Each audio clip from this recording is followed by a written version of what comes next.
Bonjour à toutes et tous, bienvenue chez Ferrandi Paris. Cette école, créée il y a un siècle, forme l'élite de la gastronomie et du management hôtelier et porte haut les couleurs du service à la française partout dans le monde. Preuve de cette excellence, tous les ans, des élèves de l'école remportent des concours prestigieux dans tous les domaines de l'hôtellerie et de la restauration. Parmi tous ces concours prestigieux, il y en est un qui est tout à fait remarquable, c'est celui de meilleur apprenti de France, le concours des MAF. Créé en 1985 par la Société nationale des meilleurs ouvriers de France, ce concours est tout à fait remarquable par le très haut niveau qui est demandé par le jury. Après des sélections drastiques au niveau départemental et régional, seule une poignée d'élèves issus de toute la France sont sélectionnés pour la finale nationale. Qui sont ces jeunes professionnels qui atteignent d'aussi hauts niveaux de compétences? Pourquoi et comment se prépare-t-il à un concours aussi sélectif? Enfin, quelles sont les épreuves qu'ils vont devoir traverser pour pouvoir remporter le précieux sésame? Tout cela, vous allez le vivre de l'intérieur grâce à nos trois élèves, Artus André, Cyril Battista et Jérémy Letzelter, qui sont ici avec nous pour partager leur expérience autour de leur professeur référent et coach, Olivier Penant.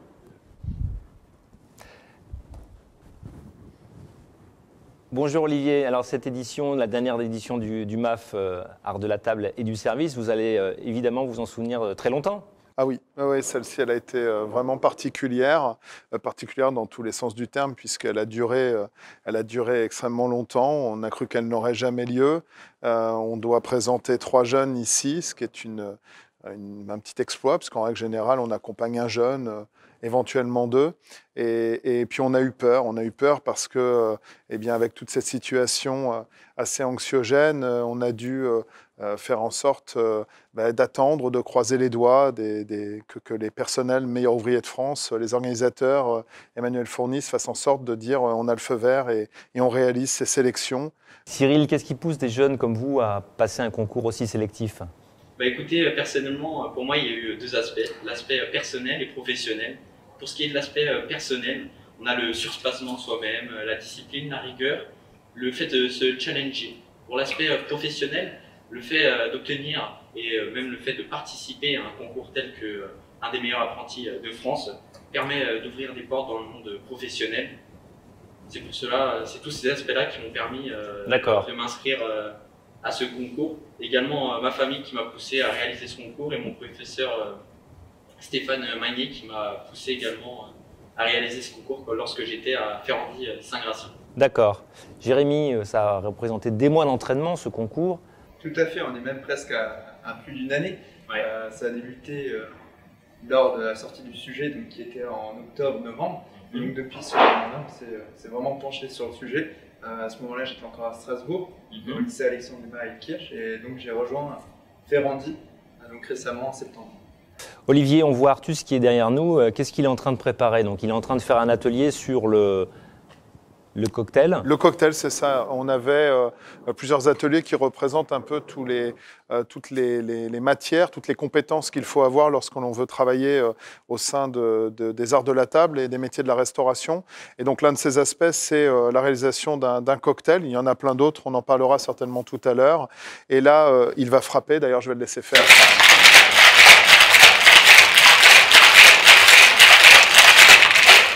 Voilà, il est en train de frapper, donc il mixe son cocktail. Le principe, c'est de mélanger les produits à l'intérieur, de le rafraîchir aussi.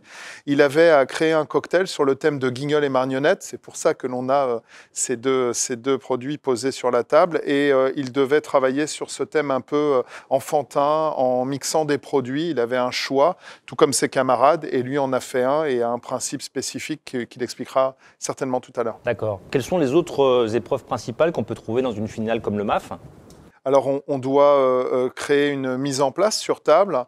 On crée aussi la décoration florale qui va venir décorer cette table. Il y a la réalisation d'un cocktail, la découverte d'un plateau de fromage et son service, enfin de fromage plutôt, et leur service. On a le flambage d'un dessert, création. Et il y avait aussi à réaliser le carafage d'un vin. Donc on a vraiment tous les champs du possible qui concernent la restauration, ce qui fait de ce concours vraiment un concours très pointu et très intéressant pour nous parce que c'est exactement ce que l'on espère que nos jeunes vont acquérir comme compétences avant de partir dans le monde professionnel. C'est un concours très très complet. Oui, exactement. D'accord. Jérémy, comment est-ce que s'est passé ce concours de mixologie, enfin cette épreuve de création de cocktails et de présentation? pour ma part, c'était l'une des épreuves dans laquelle je me suis le plus investi. C'était pour moi l'épreuve la plus compliquée, et même si c'est l'épreuve dans laquelle j'ai pris le plus de plaisir au final. Donc j'ai essayé de travailler, contrairement à mes camarades, plus sur le thème de retour en enfance. Donc j'ai travaillé un cocktail qui est destiné à une clientèle plus âgée, qui est à même à côtoyer ou à visiter ce type d'établissement qui est l'Auberge de Franck-Collonges, qui était le restaurant parrain de cette édition. Donc j'ai travaillé ce cocktail autour de cette clientèle. Donc j'ai réalisé un cocktail très frais, donc à partir de jus de canneberge, de jus de pamplemousse rose, de jus de raisin rouge, pour avoir un bel équilibre entre la mer, l'acide. Vous avez reconstitué un vrai théâtre en fait. Tout à fait, on a pris 2 anciennes boîtes de vin en bois et qu'on a sublimé avec différents apprentis, notamment un ancien apprenti en ébénisterie. D'accord. Et on a sublimé ces boîtes de vin pour le transformer en castelet, créer une sorte d'armature. Et ça me permet de rendre un petit hommage à tous ces métiers qui font les arts de la table. Et en quelque sorte, à travers nos métiers, on est ces ambassadeurs. D'accord. Et donc je pense encore aller plus loin en créant une ouverture de rideau comme dans un vrai théâtre. Et donc j'ai scénarisé vraiment l'arrivée et la mise en scène du cocktail. Et pour ajouter une surprise supplémentaire à ce cocktail, j'ai disposé de la glace carbonique, une sorte de ramequin prévu à cet effet. Et juste avant l'ouverture de rideau, je disposais donc de l'eau chaude pour faire venir la fumée. Donc ça permettait de créer une sorte de wow effect. D'accord, très bien. Bah, écoutez, on va rejoindre Artus qui va nous parler de sa création. Bonjour Artus, alors vous êtes en train de finaliser votre exercice. C'est ça exactement, je finalise ma partie mixologie, donc avec, comme il vous a été dit précédemment par Jérémy et Cyril, donc un thème que j'ai souhaité mettre en avant. Je suis parti moi sur les enfants, sur ce public enfantin assez jeune qui a certains produits qu'ils apprécient particulièrement. C'est pour cela que j'ai fait le choix dans la réalisation du raisin et de la pomme. D'accord. On associe généralement dans des boissons qu'ils viennent consommer en rentrant du sport pour le goûter. D'accord. Un côté acidulé qui va avec le citron rappeler ces bonbons tels que les langues de chat et autres bonbons acidulés qu'ils apprécient. Et pour ne pas oublier les parents, car quand on vient regarder un spectacle de Guignol qui était le thème de ce cocktail, nous sommes bien sûr accompagnés par les parents. Et pour ne pas qu'ils se sentent lésés, j'ai donc rajouté le sirop de gingembre qui vient apporter un côté épicé, un côté qui vient également faire un clin d'œil à la food fusion, car c'est le thème de ce cocktail, les clins d'œil. Il s'appelle le cocktail clin d'œil car le jus de raisin rouge me fait penser au Beaujolais, et il y a ce cépage gamay qui produit 98% des vins de cette région. Le gingembre donc avec la food fusion. Et pour continuer, certains clins d'œil qui sont faits avec ce thème. Vous avez donc ici une très belle marionnette de Guignol. On croit la reconnaître, oui. Oui, on croit la reconnaître. Elle vous toise durant la réalisation, elle est assez imposante. D'accord. Il y a à côté une marionnette de cuisinier, car il me semblait important, Guignol et marionnette en tant que thème, de faire se joindre les deux. Vous pouvez presque voir qu'ils se donnent la main de la manière dont ils sont disposés. Ici, cette marionnette de cuisinier est soutenue par un support à décantoir. Quand on lave donc sa carafe, son décantoir, on vient le retourner, le placer sur ce support. Cela me permettait de faire une belle allégorie entre le soutien que le service apporte à la cuisine, car sans cuisine, il n'y aurait pas de service, sans service, il n'y aurait pas de cuisine. Pour terminer donc la réalisation de mon cocktail, je vais venir continuer avec un des clins d'œil dont je suis le plus fier pour ce cocktail. Je vais venir utiliser ici un siphon à soda, ou également on peut l'appeler siphon à haute cesse. C'est une idée qui m'a été soufflée par M. Guillaume Gerbois, donc notre enseignant ici en mention complémentaire barman, qui durant nos échanges m'a dit pourquoi pas ne pas faire un cocktail effervescent, car lui il travaille dans le monde du bar, il en a vu beaucoup revenir. C'est une mode qui est de retour. C'était anciennement à l'époque de mes grands-parents, etc. Ces siphons étaient partout. Et ils reviennent de plus en plus. D'accord. J'ai pu être... Il y a aussi un clin d'œil alors du coup là. Oui, il y a un clin d'œil également. Donc à la modernité et à ce côté vraiment dans l'air du temps. D'accord. J'ai aussi été inspiré par monsieur Nico Dessoto, qui est un des meilleurs barman du monde, un Français, qui a fait une association avec la marque Grand Marnier et qui a créé donc un siphon. Donc dans cet esprit d'effervescence. D'accord. Je vais venir pour débuter percuter ce siphon. On peut déjà voir la mousse. Je viens vider l'eau, les glaçons qui auraient pu fondre dans mes verres.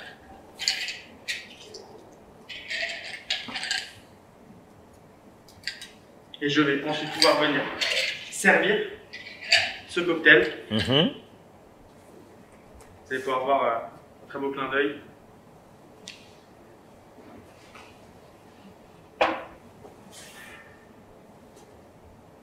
Donc je viens servir le cocktail dans les verres. Et vous pouvez apercevoir cette très belle mousse. Cette mousse qui est en fait le cocktail. Vous allez pouvoir la voir redescendre, laisser place au liquide. C'est donc dans cet esprit que j'ai voulu créer ce clin d'œil éphémère donc à M. Paul Bocuse, qui nous a malheureusement quittés. Cela me permettait de faire un rappel à la toque qu'il avait constamment sur la tête. D'accord, donc on voit la toque petit à petit se former. Exactement, exactement. Vous pouvez l'apercevoir. La toque, elle est ici formée. Dans peut-être 5 à 10 minutes, quand vous la dégusterez, elle aura disparu. D'accord. Oui, le côté éphémère, effectivement. Le côté éphémère transparaît donc dans cette mousse. Je viens continuer le service donc, de ce cocktail. Ce cocktail qui est donc avec le jus de raisin, le jus de pomme, le jus de citron. Un cocktail vraiment frais de type fancy drink qui peut être bu tout au long de la journée. D'accord. Ici, le cocktail qui vient dans la continuité donc, de cette marionnette, apporter un petit peu de volume. Ici, je viens placer mon verre donc, sur un support. Et pour continuer, dans la décoration, j'ai créé cette décoration qui rappelle une marionnette, vous pouvez le voir, avec la tête, le corps, les bras, le chapeau de Guignol également. Cette décoration qui vient donc apporter encore une fois du volume à cette réalisation, le cocktail, la décoration, la marionnette et Guignol. Pour continuer, j'ai une petite surprise qui a été préparée, je pense, pensée durant la réalisation de ce cocktail. Vous pouvez voir Guignol ici, qui vous toise. Vous pouvez le voir ici, qui vous toise, qui vous regarde. Je vais me permettre de venir soulever Guignol pour laisser apparaître cette surprise, encore un clin d'œil. Un clin d'œil aux accords mets, vin, thé, vin. Donc toujours des clins d'œil, en fait, tout au déroulé de votre création de cocktail, il y a une foultitude de clins d'œil et de références. Tout a été réfléchi. Et ici, c'est un accord cocktail et friandises bonbons, pour être plus précis. Alors peut-être une question plus de béotien. On voit que vous avez un shaker là qui est derrière. Ça sert à quoi véritablement le shaker? C'est l'élément qu'on voit souvent évidemment quand on pense au cocktail et au barman. Quelle est la fonctionnalité du shaker? Le shaker, déjà en premier lieu, bien sûr, il a une utilité qui est de faire un petit peu le spectacle en salle. Quand on voit un barman qui vient frapper un cocktail, qui fait des grands mouvements avec son shaker, on a envie de le voir, on a envie de consommer ce qui sort donc de ce shaker et de ce bel événement. Mais il a aussi une fonction un petit peu plus technique, qu'il soit en Boston, un Continental. C'est donc le fait de venir rafraîchir les produits. On vient les placer dans ces glaçons avec la force centrifuge qui est créée par le mouvement. Les produits vont donc se mêler aux glaçons et descendre en température pour servir un cocktail au client qui soit le plus frais possible. Il y a d'autres outils qui sont indispensables à la création d'un cocktail? Alors il y a d'autres outils bien sûr qui sont indispensables. Déjà Solito, la passette, la pelle à glaçons, le verre doseur, le fine strainer quand on fait des cocktails un petit peu plus élaborés, comme ici où je suis venu le filtrer.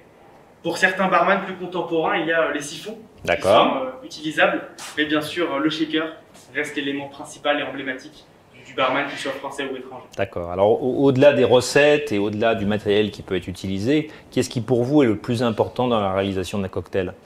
Pour moi, l'élément le plus important quand on vient créer ou réaliser un cocktail préalablement créé, c'est l'équilibre. Il faut respecter un certain équilibre dans le côté alcoolisé, le côté sucré, le côté acide.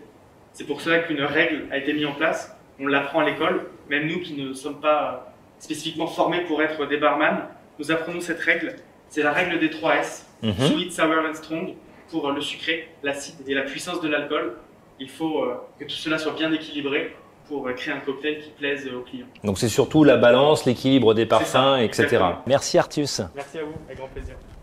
Alors Olivier, on voit que Artus maîtrise complètement son exercice comme ses 2 camarades. Mais évidemment, pour atteindre un tel niveau, c'est des mois et des mois d'entraînement. Comment vous êtes organisé? Pardon, merci. C'est effectivement beaucoup de répétitions, beaucoup de travail. Alors l'organisation, elle a été faite grâce à Ferrandi aussi, puisque l'école nous a permis de venir avec bien entendu des règles de sécurité. Et on a ouvert l'école tous les samedis. pour pouvoir travailler sans gêner les cours, en étant seul ici dans les locaux, au restaurant, au début seul avec Artus, puis par la suite avec Jérémy et Cyril. On a travaillé aussi en Google Meet, en visio, sur les réseaux sociaux, beaucoup échangé. Et le principe, en fait, pour travailler dans ce genre de concours, c'est avant tout un travail personnel. Chaque jeune, en tout cas, c'est comme ça que moi, j'organise les choses. Chaque jeune travaille sur le dossier, sur le thème. Ils doivent travailler sur les questions qu'ils se posent, sur ce qu'ils pensent faire et comment ils pensent le faire. De mon côté, je fais la même chose en faisant éventuellement intervenir des personnes spécialisées, en leur demandant leur avis. Nous réunissons l'ensemble de nos recherches, on statue sur ce qu'on veut faire et puis on commence comme ça à travailler. Ce qui donne des journées de 5, 6, 7, 8 heures de travail où on enchaîne les ateliers dans les conditions de l'examen, puisque pour chaque atelier, ils avaient 15 minutes. Donc là, ça paraît facile, mais il fallait faire tout ça en moins de 15 minutes, ce qui était très difficile. Et d'ailleurs, jusqu'au dernier moment, que ce soit avec Artus ou ses camarades, on a eu beaucoup de mal à faire en sorte que ce timing soit respecté. Il a fallu parfois revoir les choses, les resituer. Et on travaille comme ça, on avance peu à peu.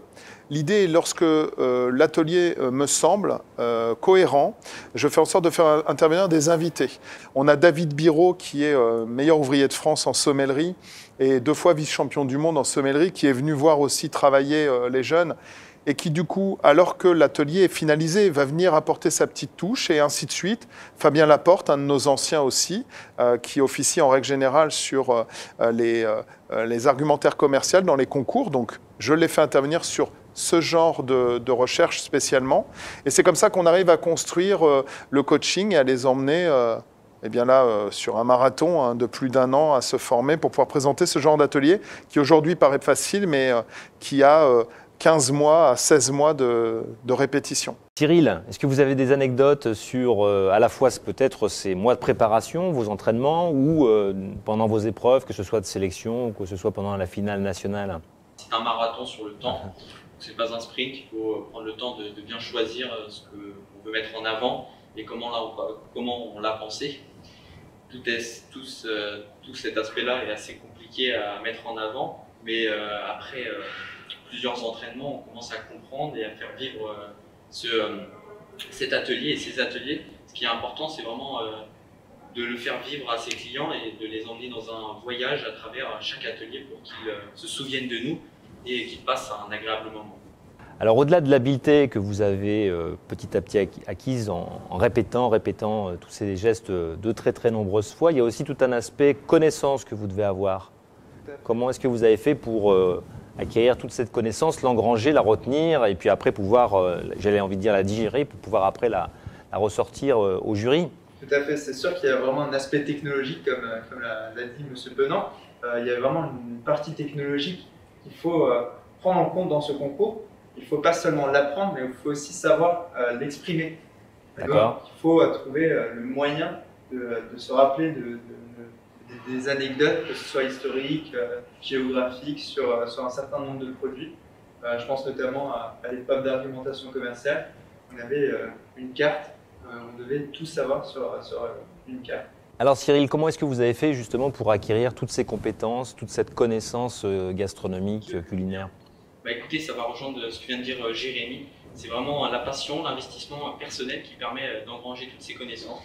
Pour la petite anecdote, ici, moi, je suis parti avec un ami visiter le Beaujolais à Villiers-Morgon, où on a été invité par un viticulteur, un vigneron, qui nous a permis de voir à l'intérieur du vignoble comment se passaient les vendanges, comment se passait ensuite l'élaboration du vin. Ça a été vraiment très enrichissant. Et lorsqu'on est passionné, on fait des petites balades culturelles comme ceci, c'est vrai que c'est plus simple à engranger. C'est pas uniquement l'ivresse, c'est aussi une manière pour vous d'aller sur place, de rencontrer, de voir ce qui se passe, et puis de l'acquérir vraiment solidement et de vraiment comprendre avec le vigneron comment on fait. D'accord. Alors je crois, Cyril, vous allez nous présenter justement le prochain atelier. Tout à fait, c'est ça. Si vous me le permettez, je vais d'ailleurs préparer. D'accord. Jérémy, juste le temps que Cyril s'installe et puis que Artus nous rejoigne. Vous-même, je crois aussi, vous avez fait quelques sorties sur le terrain, justement, pour comprendre. Un petit tour de France, la découverte des producteurs qui font la beauté des arts de la table. Je me souviens notamment d'une rencontre qui m'a vraiment marqué. C'était dans le Bordelais. Donc j'ai rencontré le propriétaire du château Marmusé, qui est Henri Dubosc. Et il a vraiment changé ma vision sur la viticulture, sur le vin. Ça a été vraiment une rencontre extraordinaire. Et on a discuté pendant près de 3 heures sur le vin, sur la viticulture, sur sa vision du vin. Donc lui aussi, il avait aussi cette volonté de partager, de transmettre aussi, quelque chose qui est fort chez les MAF. Tout à fait. Lui aussi avait cette envie de transmettre son savoir et de transmettre sa vision justement pour enrichir les personnes, les visiteurs. Et c'était vraiment exceptionnel. D'accord. Alors Olivier, Cyril est en train de commencer son atelier. Qu'est-ce qu'il va faire pour nous dans quelques instants? Alors là, il va carafer un vin. Donc nous avions un vin du Beaujolais qui nécessite parfois, selon l'envie du client, éventuellement avec la proposition du sommelier, qui pourrait être carafé. Donc c'est un geste spécifique et professionnel. D'accord. Et donc il y avait toute une technique, en l'occurrence présenter l'étiquette et la bouteille, ouvrir le vin tel qu'elle est en train de le faire Cyril, donc avec technique pour retirer la capsule congé comme il est en train de le faire, et puis le débouchage et le carafage du vin. Mais après, comme on en a entendu parler sur les cocktails, c'est aussi une recherche sur les termes, le vocabulaire, comment il va réaliser ce carafage, quel type de carafe il va utiliser. Là, on a en l'occurrence une carafe sans plomb, donc c'est en cristal mais sans plomb. Donc on est dans le développement durable aussi. Et puis sur la légèreté, ce qui, soit dit en passant, est intéressant pour ces personnes qui travaillent toute la journée en prenant des produits qui sont très lourds. Mais là, on a quelque chose qui peut être ergonomiquement très agréable à utiliser. Donc là encore, toute une recherche autour d'un geste quelque part, pas simplement simple, mais j'allais dire qui est renouvelé et fait en permanence dans un restaurant. Oui. Et voilà, toute une recherche autour de cet atelier. Mais disons que c'est là où notre métier est beau, mais en même temps, c'est frustrant. C'est que le client, il voit déboucher une bouteille de vin. Nous, on voit que l'étiquette, elle est face au client. On voit que la bouteille n'a pas bougé, qu'on a respecté le produit. On voit que l'on a nettoyé le goulot, qu'on présente le bouchon, parce que depuis que le phylloxéra a quasiment anéanti la totalité de nos vignes, eh bien, on présente le bouchon pour être certain du produit qui est à l'intérieur de la bouteille. Et puis, il y a ces températures de service, le carafage, le décantage éventuellement, les accords mets et vins. Donc, vous voyez... toute une somme de petits détails qui, mis bout à bout, font encore une fois la différence. C'est notre métier, c'est ce qu'on enseigne ici, c'est ce qu'on tente d'enseigner. Voilà, notre métier, c'est pas seulement d'ouvrir une bouteille de vin. Ça, je le répète, sur l'atelier précédent, tout le monde était en capacité de faire un cocktail. Et ben, je pense que tout le monde est en capacité d'ouvrir une bouteille de vin chez soi. Alors après, l'ouvrir avec technique et savoir pourquoi on le fait comme ça, c'est autre chose. C'est ce qu'on essaye de... C'est ce savoir-faire-là que nous allons voir avec Cyril. C'est ça, du coup. Exactement. Oh, bonjour Cyril, alors qu'est-ce que vous allez faire pour nous? Je vais carafer le vin. Oui. Donc, je vais vous présenter tout d'abord la bouteille. Donc ici, nous sommes sur un Bourgogne, Château Pisé. D'accord. Donc un vin du Beaujolais. Donc ce vin-ci est réalisé à partir du cépage Gamay, qui permet d'élaborer des vins avec un certain fruité, une certaine légèreté et qui est très agréable à la dégustation. Ici, je vais me permettre de le passer en carafe. D'accord. Cela va permettre d'ouvrir le vin, l'exalter et qu'il soit à son apogée, si je puis dire, lors de la dégustation. Bien sûr, avec l'accord du client. Alors tout d'abord, ici, je vais venir mettre quelques gouttes du vin dans ce verre. Et les placer dans la carafe. Cette technique s'appelle l'avinage.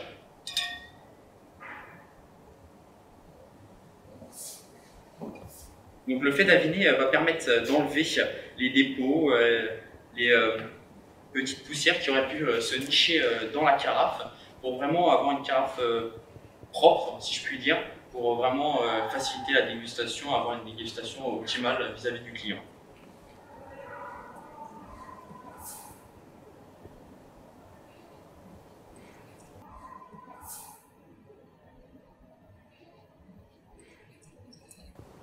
Alors ici, je vais passer le vin en carafe.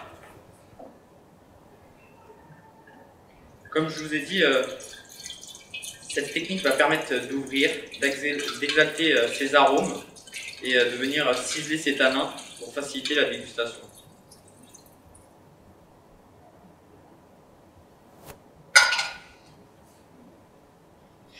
Une fois ce vin carafé, nous pourrons tout à fait le servir aux clients. Ici, j'ai décidé de faire une petite bougie pour vraiment mettre en avant le bouchon en liège.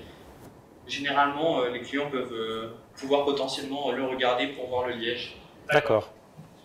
Ici, je vais venir vous mettre la capsule congée pour avoir une bouteille plus propre et plus soignée. D'accord. Alors, pourquoi, peut-être des questions de béotien, en tout cas, pourquoi est-ce qu'on carafe un vin donc c'est pour l'exalter, mais voilà, quelle est la fonction finalement du carafage? Donc on va carafer les vins pour vraiment les ouvrir.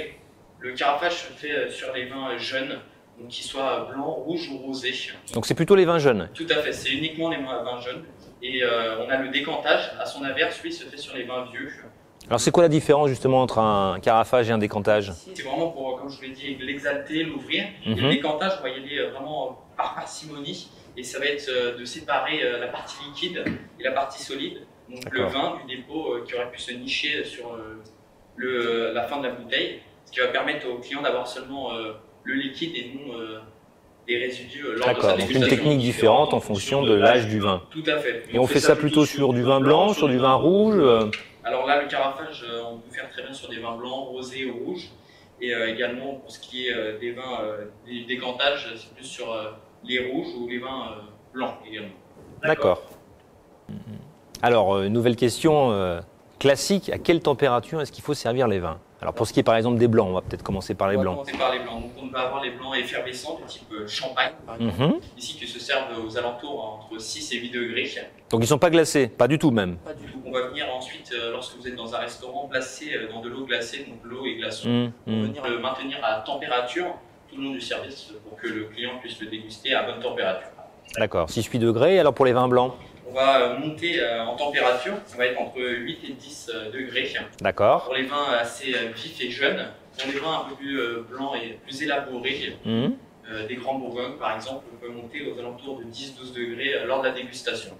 D'accord. Et quant aux vins rouges, eux se dégustent, on va avoir deux types de vins rouges, donc les vins rouges dits légers, tels que le Beaujolais que j'ai carafé, qui se dégustent aux alentours de 12-14 degrés.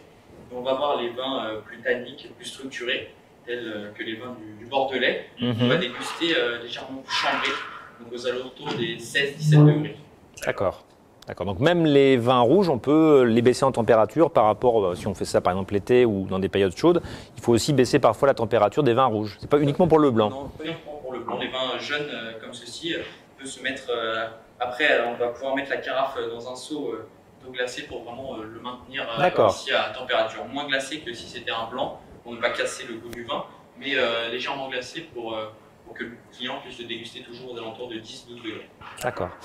L'un des arts de la sommellerie, c'est bien évidemment d'associer les mets avec les vins. Alors, est-ce que vous pouvez nous donner peut-être quelques grands conseils génériques sur l'accord mets et vin? On va avoir deux accords de type accord mets et vin. Donc l'accord contre-pied, qui lui, par exemple, pour vous donner un exemple concret, le roquefort salé avec un vin moelleux, donc sucré, qui est un accord contre-pied, mais également le foie gras, donc quelque chose de très moelleux, onctueux gras, qui va s'accorder avec un vin blanc de type sec, fruité. Donc ici, c'est un accord contre-pied. À l'inverse, on va avoir l'accord dit parfait, celui qui va suivre le premier mets. On va avoir, par exemple, si je veux reprendre l'exemple du foie gras, l'accorder avec un vin moelleux. On va rester dans le moelleux, l'onctueux. On a également les accords aussi pour le fromage. Alors blanc, rouge Telle est la question. Beaucoup disent blanc, rouge. Et c'est vrai que, hormis ce qu'on nous a inculqué avec le vin rouge qui accompagne souvent le classiquement, fromage, on part plus, il faut privilégier le vin blanc. On a une protéine dans le fromage qui intensifie les tanins tout simplement. Et on a beaucoup plus de tanins sur les vins rouges. Donc on va avoir des vins qui vont être plus tanniques et donc qui vont surpasser entre guillemets le fromage. Et donc pour avoir quelque chose de vraiment très équilibré, idéal, on va préconiser ici des vins blancs. Et quel type de vin blanc? Alors il y a des vins blancs qui s'y prêtent plus que d'autres? Tout à fait, on va avoir des vins blancs qui s'y prêtent plus que d'autres. Aussi on va faire par rapport aux différentes pâtes. Les comtés, les beauforts sont des pâtes pressées cuites qu'on va associer avec des vins blancs, des bourgognes par exemple. On peut également, on a le grand classique avec le vin jaune qui s'accorde très bien avec le comté. On va avoir les pâtes molles à croûte fleuries, donc tout ce qui va être chaos, brie de meaux, camembert, qui s'accordent très bien et je dirais même parfaitement avec des champagnes ici qui vont venir apporter un côté vineux. Alors on n'y penserait pas de servir spontanément. Moi, j'ai jamais pensé à servir du champagne avec du fromage. Tout à fait. Je vous conseillerais d'essayer de servir un champagne ici avec un chaours. Rien de mieux. On est dans la même région, Reims, dans la Champagne, pour venir accorder ces deux produits. Oui, donc il y a des associations auxquelles on ne pense pas forcément et il y a une foultitude finalement d'associations possibles. Tout à fait. Ensuite, par rapport au goût de la personne qui est subjectif, on a différents. Merci pour ces conseils, Cyril. Je vous en prie. On va poursuivre du coup nos échanges avec le prochain atelier. Alors Olivier, on l'a vu, plusieurs mois de préparation. Vous étiez coach de ces 3 jeunes. Quel est le rôle assez spécifique, vous l'avez un peu évoqué tout à l'heure, mais quel est pour vous le rôle du coach ? Disons qu'il faut arriver à brider les jeunes sans trop les brider, parce qu'à vouloir trop en dire, parfois on peut se tromper face à un jury. Là, par exemple, j'ai souvenir avec Jérémy d'avoir un échange sur les termes. On parle d'aviner, comme vient de le dire Cyril. On avine, c'est un verbe, mais on va enviner, qui est un mot de vocabulaire. Donc la carafe à la fin, c'est une carafe qui est envinée. Mais pourtant, Cyril a aviné la carafe. Donc vous voyez, il y a toute une démarche où on bride personne, mais on leur dit attention, dites-en moins ou dites-en mieux. Faites attention à ce que vous dites et comment. On fait intervenir, comme je le disais tout à l'heure, des personnes qui viennent comme ça, par petites touches, les aider et progresser progressivement. On parlait de fromage tout à l'heure. Jérémy nous parle du Roquefort comme roi des fromages. Et effectivement, le roi Charles, on doit être de mémoire au XVe ou XVIe siècle, nous annonce que le roi des fromages et le fromage des rois, c'est le Roquefort. Mais pour quelqu'un qui habiterait Meaux, eh bien Napoléon, bien plus tard, annonce que le brie est le roi des fromages et le fromage des rois. Et du coup, la question se pose à dire qu'est-ce qu'on dit au jury ? Parce que, eh bien, fatalement, le jury, il peut avoir l'une ou deux ou l'autre des informations. Donc le rôle du coach, c'est aussi de jouer comme ça en disant attention, moi je ne ferai pas, ou je donnerai les deux, où j'édulcorerai un peu ce que j'ai à dire, où je ferai d'autres recherches. Donc, c'est un peu ça le choix du coach, enfin le rôle du coach, pardon. C'est vraiment d'essayer de voir ce qu'ils veulent dire. On ne peut pas les brider. Il y a un travail énorme, comme le disait Jérémy. Ils sont allés visiter des lieux, ils ont posé des questions, ils ont travaillé en amont, ils ont fait énormément de recherches, de démarches. Et du coup, il y a un état d'esprit qu'il faut garder. Mais il faut parfois les brider un peu pour éviter que justement le jour J, il puisse y avoir quelques petits soucis. C'est une espèce de travail d'aiguillage, quoi. Oui, c'est ça. Quand on a ce genre de jeunes très motivés, alors il faut malgré tout impulser un peu d'envie. Il est certain qu'après 15 ou 16 mois de formation, il y a un moment où les jeunes, ils n'en peuvent plus, ils ont plein de doutes. Donc on est là aussi pour partager un peu de confiance, un peu d'envie. Mais après, on est là surtout pour les accompagner pour l'obtention du Saint Graal. Et ça passe par le fait qu'il faut que tous les jurys aient le sentiment que c'était parfait. D'accord. Voilà. Ok. Au moins le sentiment. Cyril, je crois qu'il a fini son atelier. Du coup, Jérémy, vous allez prendre la suite. Tout à fait.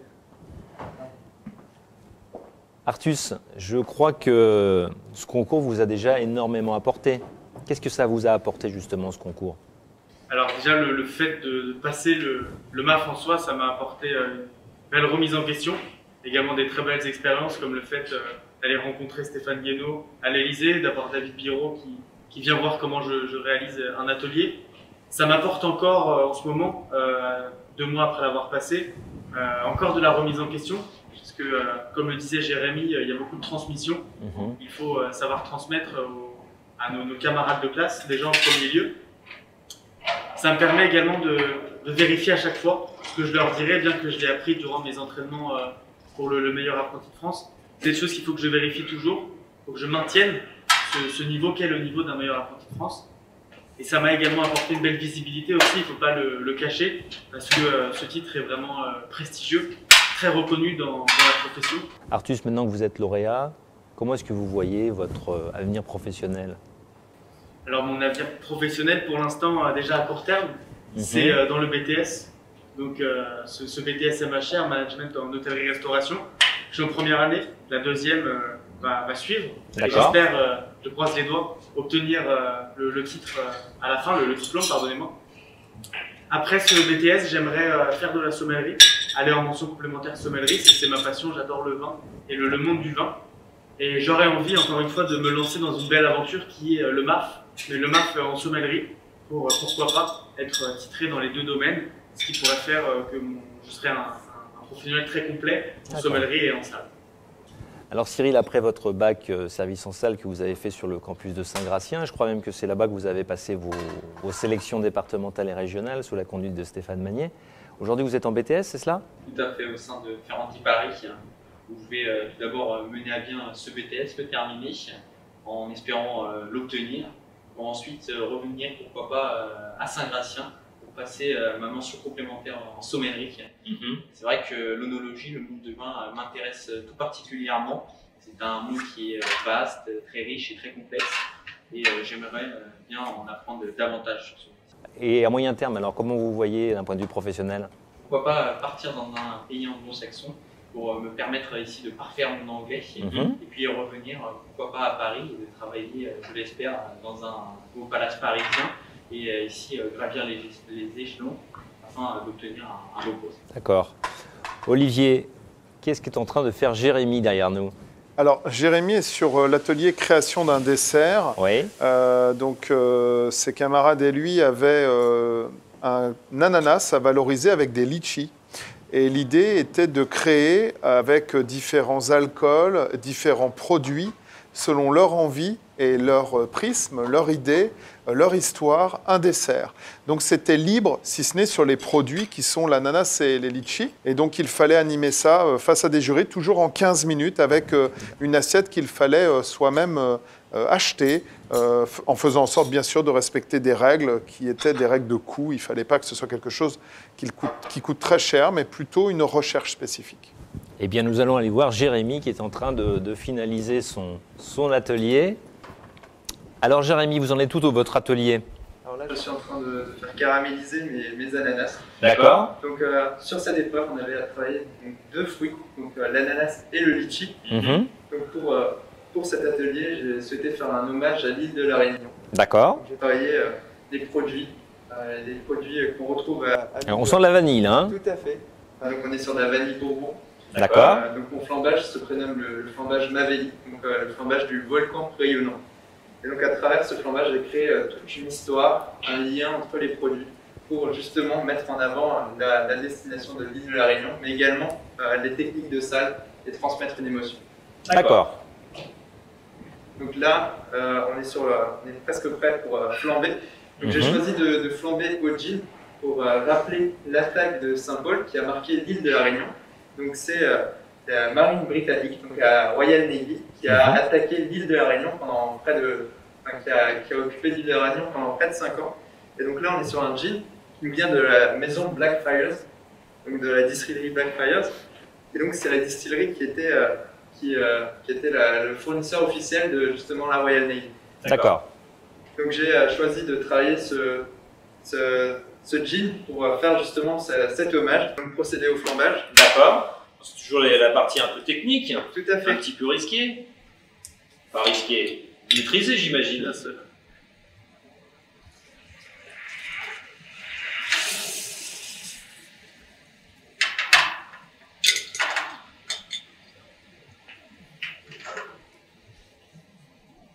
Voilà, on sent tous les arômes. Hein. Tout à fait.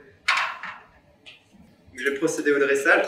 Ce dressage, j'ai choisi de réaliser une vague pour également faire encore un hommage à l'île de la Réunion.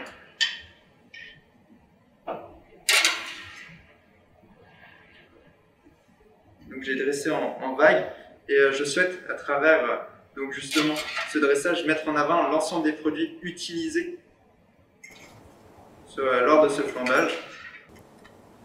Donc là, on voit effectivement que vous avez fait une vague avec vos 2 morceaux d'ananas.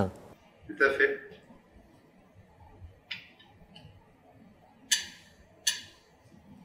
Donc j'ai donné du volume avec des bâtonnets d'ananas ainsi que les litchis. D'accord.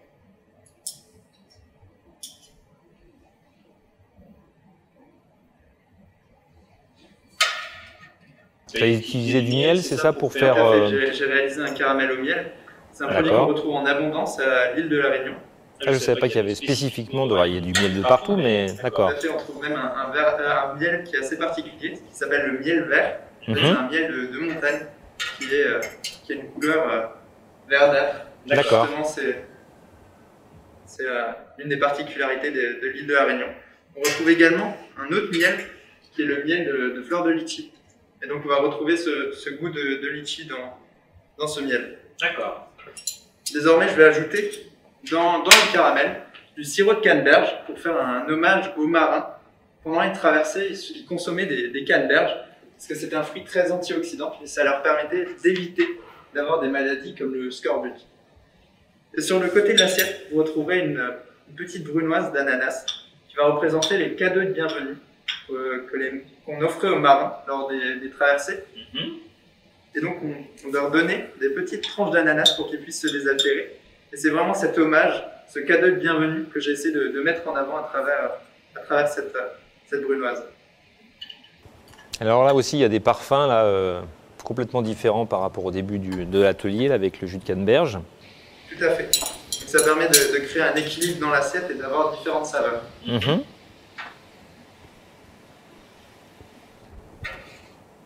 Et donc, je vais disposer ce caramel avec le sirop de canneberge sur le bord de l'assiette. Donc sur la brunoise pour créer un équilibre. Et donc la canneberge qui va apporter de la fraîcheur va permettre aussi de créer un équilibre. Donc pour mettre en avant la vanille de l'île de la Réunion, je vais me permettre de disposer la vanille qu'on a égrenée plutôt pour la disposer sur l'assiette. Ah, pourquoi est-ce qu'on égrène la vanille justement ? Alors on égrène la vanille pour justement exprimer toutes les saveurs de la vanille. Donc je me permets également de zester du citron donc pour apporter de la fraîcheur et donc pour désaltérer le palais. D'accord. Donc toujours cette idée d'équilibre entre le côté sucré, le côté acidité, etc. Exactement. Donc je vais vous inviter à débuter par le cadeau de bienvenue et ensuite, au fur et à mesure de la dégustation, passer par la vague et les litchis pour créer un bel équilibre et puis si vous souhaitez revenir au cadeau de bienvenue pour rafraîchir le palais. D'accord. Je crois, Jérémy, que le MAF, c'est une histoire un petit peu familiale chez vous. Tout à fait. Donc ça a débuté par mon père qui a été meilleur apprenti de la Chambre des commerces donc, en 1984. Et puis c'est quelque chose que nous, on a souhaité mettre également en avant. Donc mon frère a gagné le concours l'année dernière et moi, j'ai suivi cette année. Merci Jérémy. Je vous en prie. Alors Olivier, on le voit, ces épreuves du MAF sont un véritable morceau de bravoure. Des difficultés, beaucoup d'apprentissage, des mois de préparation. C'est aussi, vous me le disiez, une vraie histoire humaine. Oui, bien sûr, quand on travaille comme ça pendant plus d'1 an, avec ces jeunes, qu'on partage quasiment tous nos samedis, qu'on s'appelle le soir, qu'on s'envoie des messages, et il y a fatalement un lien qui se crée, et puis on apprend à connaître ces jeunes différemment, on apprend leur parcours, on les voit évoluer, donc c'est très émouvant. Je veux dire, Jérémy en parlait à l'instant. Il arrive en septembre, je ne le connais pas. Son frère est meilleur apprenti de France. Son frère est venu tous les samedis, alors que parfois il travaillait, pour nous aider, pour m'aider. Et dans cet esprit de partage, il m'a permis aussi, parce qu'avec 3 jeunes, ce n'était pas évident de pouvoir travailler au mieux. Il nous a fait partager aussi son expérience, qui était toute récente, puisqu'il était titré de l'an passé. Et j'ai mieux compris aussi comment était Jérémy, parce qu'au départ, la pression qu'il se mettait, l'envie de bien faire, les recherches énormes qu'il pouvait faire. Et puis, comme il vient de l'expliquer, on comprend vite, papa, son frère, il est le dernier du trio. Un peu de pression peut-être. Mais bien sûr, il n'avait absolument pas le droit de perdre. Et de toute façon, il avait un niveau excellent. Mais malgré tout, eh bien, quand on est favori, voilà, le pire, c'est la chute. Et puis, il y a plein de petits moments de vie comme ça. Cyril arrive en septembre, on est sur les débuts des entraînements. Il est mal à l'aise, il ne connaît pas le groupe, on ne se connaît pas encore. il démarre son flambage, il a un petit souci sur le caramel, qui est normalement quelque chose qu'il maîtrise parfaitement, mais là, sur l'instant, il a du mal. Et je me dis, mince, comment on va faire? Parce que, logiquement, 3 mois après, on passait l'épreuve. Et je me dis, comment on va réussir? Et puis, il enchaîne sur un atelier qui est celui de la mise en place. Et là, il brille parfaitement face à Jérémy et Artus. Donc, il rééquilibre les forces en disant, je suis là, j'existe. Et il a dû travailler bien plus que ses camarades pour réussir cette épreuve. Et donc, le jour où il y a l'annonce, au moment où il y a l'annonce, j'avoue que c'est un pincement au cœur quand on annonce que Cyril est lauréat, parce que j'ai cet esprit du travail accompli. Et puis Artus, où ça fait quasiment 4 années maintenant que je le vois, je l'ai repéré déjà en seconde, il était commis de mes élèves terminales, je l'ai eu en classe de première, et on se connaît, du coup on apprend à se connaître, donc je sais de plus en plus de choses. Et du coup, oui, c'est vraiment des instants particuliers. Juste pour resituer un petit peu, au MAF, combien est-ce qu'il y a de candidats qui se présentent globalement? Alors ça dépend des années, mais globalement, combien de jeunes dans toute la France se présentent? Alors, c'est impossible réellement de le savoir. Puisque plusieurs dizaines, plusieurs centaines peut-être même? Oui, puisqu'en fait, chaque région a plusieurs candidats, mais tout dépend de la grandeur de la région, tout dépend de l'année, puisqu'en fait, c'est les enseignants qui choisissent et qui présentent pour les sélections leurs jeunes. Donc en fonction, on peut avoir des sessions en Île-de-France où on a 15, 16, 20 jeunes qui vont se présenter, et en fonction des résultats, n'accèdent au final que les personnes qui sont parmi les meilleures. Et pour obtenir le titre, nos 3 jeunes ont dû avoir plus de 18 de moyenne. Et j'insiste sur donc c'est vraiment moyenne. De l'excellence. C'est de l'excellence. Et c'est ça où c'est intéressant aussi, c'est que ces jeunes postulent pour un des meilleurs apprentis de France. S'il ne doit y en avoir qu'un, c'est qu'il n'y en avait qu'un qui accédait à cette moyenne. Si vous en avez 3, 4 ou 5, selon les années, c'est que c'était des années exceptionnelles. Et donc c'est plaisant aussi parce que ça aurait été un crève-cœur pour moi de les emmener au niveau où ils étaient et qu'ils ne soient pas tous les 3 récompensés, parce qu'ils le méritaient. Et c'est agréable dans un concours comme celui du meilleur ouvrier de France. C'est un des meilleurs ouvriers. Et donc, à partir du moment où vous méritez, vous obtenez le titre. Et c'est ce qu'ils ont, ils le méritent. Alors peut-être un dernier mot, Olivier, sur les arts de la table, puisque c'est dans cette catégorie que nos jeunes en œuvraient. Oui, écoutez, je vais m'adresser à vous, à ceux qui regardent cette vidéo. J'espère que vous avez ressenti tout le bonheur, tout le plaisir que l'on a à travailler dans ce beau métier, parce que c'est un vrai beau métier. Il est riche, comme vous pouvez le voir. Alors même si on entend beaucoup parler, et on a raison, de cuisine, de pâtisserie et de boulangerie ou autre, nous existons. Vous avez vu que l'on est à même de parler de vin, on est à même de parler de cocktails, on est à même de parler de desserts. Nous sommes en capacité de dresser des desserts, de servir des fromages, de vous dresser une table. C'est un beau métier qui recrute.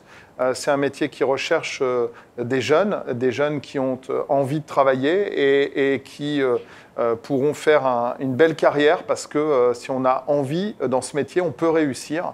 Et donc je vous invite à nous rejoindre, je vous invite, mais que ce soit à Ferrandi ou ailleurs, à vous former pour ce métier, parce qu'on a cruellement besoin de gens de qualité, formés correctement, pour aider nos cuisiniers et pour servir toutes les personnes qui pourraient avoir envie d'être servies dans un restaurant. Merci à vous 4 de nous avoir fait vivre cette expérience du concours des MAF et de nous avoir fait vivre vos métiers passion.